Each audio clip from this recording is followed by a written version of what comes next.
ஓம் சாந்தி. B.K. Surajbhai அவர்களின் தாரணை வகுப்பு, மே 23, 2024.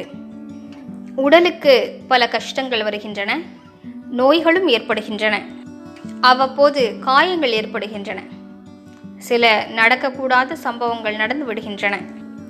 நாம் ஞான சொரூபமாகி இப்படிப்பட்ட விஷயங்களை கடந்து செல்ல வேண்டும்.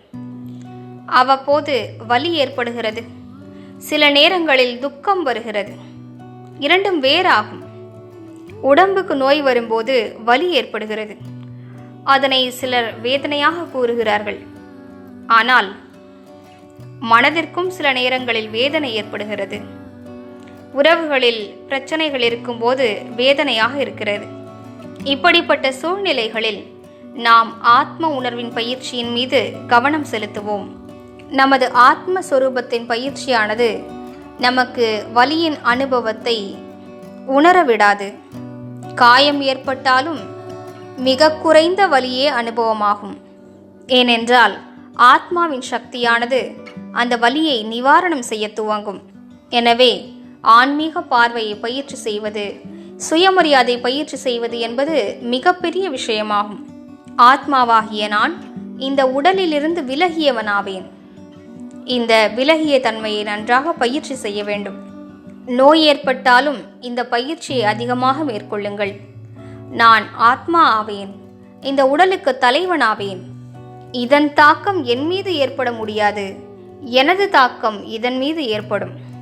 நான் மிகுந்த சக்தி வாய்ந்தவனாவேன், முழுமையான தூய்மையானவனாவேன். இப்படி பயிற்சி செய்வதனால் உங்களது தூய அதிர்வலைகள் நோயை குணப்படுத்துவதில் மிகப்பெரிய உதவி புரியும்.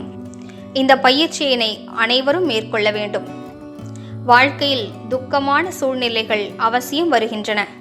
அவற்றை ஏற்றுக்கொண்டுதான் ஆக வேண்டும். ஏனென்றால் இது கர்மங்களின் விளையாட்டு நடந்து கொண்டிருக்கிறது. முழு உலகிலும் துக்கத்தின் அலை அடித்து கொண்டிருக்கிறது. ஆங்காங்கே துக்கத்தின் மலைகள் விழுந்து கொண்டிருக்கின்றன.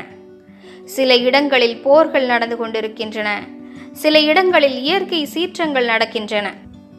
ஆனால் நாம் நினைவில் கொள்ள வேண்டும், நான் இந்த இயற்கைக்கு தலைவனாவேன், நான் சுகங்களின் வள்ளலாவேன், நான் அனைவருக்கும் சுகத்தை வழங்க வேண்டும், நான் அனைவருக்கும் நன்மை செய்ய வேண்டும். இப்படிப்பட்ட நல்ல உணர்வுகளில் இருப்போமானால் துக்கத்தின் உணர்வுகள் மறைந்து போய்விடும். மனிதர்கள் எப்போது ஒன்றும் செய்யாமல் வெறுமையாக இருக்கிறார்களோ அப்போது தேவையில்லாத விஷயங்களை எல்லாம் எடுத்துக்கொள்கிறார்கள். சின்ன சின்ன விஷயங்கள் கூட மனதை மிகவும் பாதிக்கின்றன. சுலபமாக அவற்றை உள்ளுக்குள்ளே எடுத்துக்கொண்டு விடுகிறார்கள். பின்னர் அவை மிகுந்த வேதனையை ஏற்படுத்துகின்றன. மன ரீதியாக பாதிக்கப்பட்டு விடுகிறார்கள். ஞானம் மற்றும் யோகத்திலும் சரியாக ஈடுபடுவதில்லை. பின்னர் நான் மிகுந்த துக்கத்தில் இருக்கிறேன் என்கிறார்கள். அதிகாலையில் எழுந்து பயிற்சி செய்வோம். ஆத்மாவாகிய நான் சுகஸ்வரூபமானவனாவேன். ஆத்மாவாகிய நான் மிகுந்த சக்தி வாய்ந்தவனாவேன். மிகுந்த சுகம் நிறைந்தவன், தூய்மையானவனாவேன். மிகுந்த சக்தி வாய்ந்தவனாவேன். இதுவோ சிறிது காலத்தினுடைய விளையாட்டாகும். அது எப்படிப்பட்ட துக்கமான சூழ்நிலையாகவோ அல்லது உடலுக்கு ஏற்பட்ட நோயாகவோ இருக்கலாம். இவையெல்லாம் முடிந்து கடந்து செல்ல போகின்றன. இவை முடிவதற்கான நேரம் வந்துவிட்டது.